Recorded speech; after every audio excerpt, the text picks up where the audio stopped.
Digital disruption in healthcare. Insights from a clinician in a technology company. An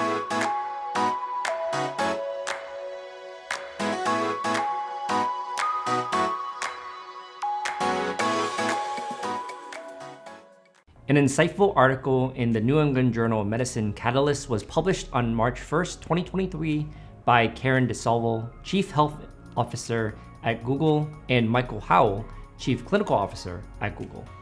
Having spent the last 10 plus years as a pharmacist and clinician at multiple health systems, for example, Mayo Clinic, University of Utah Health, and Sarasota Memorial Healthcare, the article made me spend some time today to reflect on my own foray into a technology company just 10 months ago.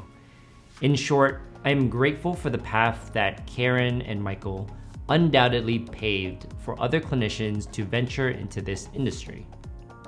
Now, in this article, I like to share my own experience as a health data architect / clinician at Verily, an Alphabet company, and how it relates to the 6 lessons laid out by Karen and Michael. You can read the full article linked in the description below. So to give a bit of background, I spent the last 7 years at Mayo Clinic as an informatics pharmacist and was part of the Plumber project team that implemented Epic as our single integrated electronic health record, or EHR, across our hospitals and health systems. I was primarily focused on infectious diseases, specifically antimicrobial stewardship and infection control. As the project began to ramp down in 2019, I embarked on new adventures part-time. In 2020, I completed my MPH and a year-long internship at the Office of the National Coordinator for Health Information Technology, or simply short, ONC. Shortly thereafter, the culmination of my clinical, public health, and federal policy experiences really began to make me ponder about the opportunities to disrupt healthcare from more of a technology perspective.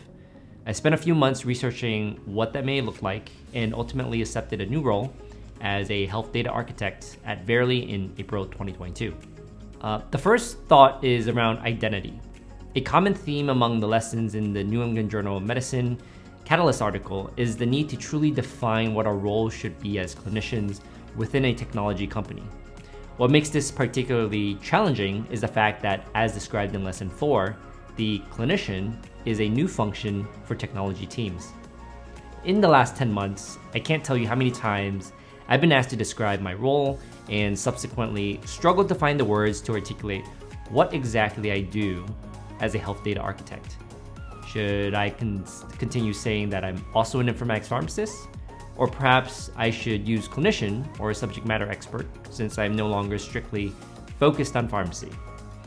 Honestly, I've probably given a different introduction to everyone I've conversed with in the last 10 months, but I think I'm finally coming around. It goes something like this. Hi, I'm Brian. I'm a health data architect, but a pharmacist by training. I have a little over a decade of experience, in which 3 years were in direct patient care, and the last 7 were in pharmacy informatics. I know, it still needs some work. Let me get back to you in the future. The next thought is around empathy. So many years ago, I recall working late one evening and being extremely frustrated at the newly implemented EHR. I was in central pharmacy trying to verify some medication orders for my patients and could not get the order to complete because it wouldn't route to the correct dispensable medication. I was thinking to myself, it's a basic furosemide order. How did the informatics folks make this so difficult for us to simply do our jobs? That ultimately became one of the motivating factors that influenced me to pursue pharmacy informatics. Well, I did, and realized that it's not that simple. Over the next few years, I began to appreciate the complexity that occurs at the intersection of healthcare and technology as I was immersed in the configuration of my hospital's EHRs. Constraints showed up in many forms: technical, business, regulations, you name it. You think I'd learn from that experience, but I had similar frustrations with healthcare policy given the rapid adoption of EHRs during the meaningful use era. And then I interned at the ONC when the 21st Century Cures Act was being finalized. At last, I had the opportunity to inform health IT policy via the ONC's Cures Act, but quickly realized, again, it's not that simple. It was a different set of constraints, but constraints that made me understand why things weren't always black and white. All that to say, I couldn't agree more with lesson 3. Recruit for talent, but not only for clinical expertise. As clinicians working in tech, we truly should seek to also understand the constraints that go beyond traditional patient care: product, technical, and business. Personally, it took many years for me to get the memo, but I think empathy can go a long way here. The next thought is around career progression. So my career planning was much simpler when I was a pharmacist, as I had an idea of what roles I could work towards, be it a staff pharmacist, a pharmacy specialist for a given service line, or a clinical coordinator, or perhaps a pharmacy manager or director. These days, it's not really that clear. I've had this discussion with a few colleagues over the last few months, and I think as humans, we all want to feel as though we're progressing. On that note, I'm reassured by the fact that Lesson 5 puts an emphasis on further defining what the job ladders and performance reviews look like for clinicians that work in tech. I also think we can borrow some ideas from our fellow engineers as well, especially when it comes to tech levels, for example, L3, L4, and L5, and the option to continue down the individual contributor path as an L6 plus versus only moving up by ways of becoming a manager. Lastly, I feel quite fortunate to have many clinician role models at Verily, such as Eric Fung, Vindell Washington, Vivian Lee.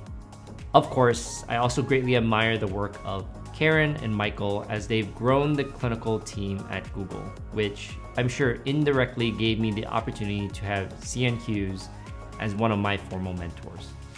The next thought is around synergy. When two very different industries intersect, it can be difficult to identify the best ways to collaborate. Lesson 4 describes the ways in which clinicians interact with teams and goes into depth about the level of engagement. That is, usually it starts off with ad hoc advising, but eventually, and hopefully, continues to progress towards consultation, collaboration, and eventually co-creation and leadership. I had hopefully in parentheses because I think that is only possible when there's rapport between the individuals and teams. Now, I typically strive for rapport in 2 ways: domain knowledge and empathy. The former usually manifests as classes or certifications in computer science when working with engineers, and getting my BCPS and CEs when working with pharmacists and other clinicians. The latter is usually through a lot of listening, being kind, and showing others that you acknowledge their challenges. They say relationships are the key to a successful life. It also applies to our careers. I'm extremely grateful for the help and patience that many of my fellow engineers have given me, and I hope to continue collaborating and co-creating amazing products with them. You all know who you are. The next kind of concept is around compassion. The primary value at Mayo Clinic is the needs of the patients come first. As clinicians, this is how we rationalize our decision making. Now, this hasn't always come easy for me, as I was a very shy, soft-spoken pharmacy student at the University of Florida.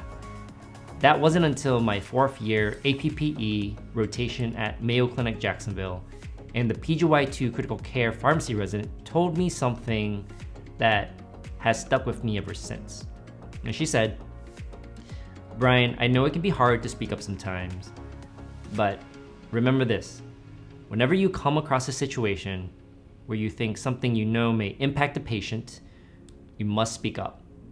It might be scary, but we have a duty to our patients to provide the best pharmaceutical care we can." And ever since then, I've spoken my mind. I'm not always right, and I've definitely been wrong quite a few times. Of course, I make certain to let others know when I have a knowledge gap.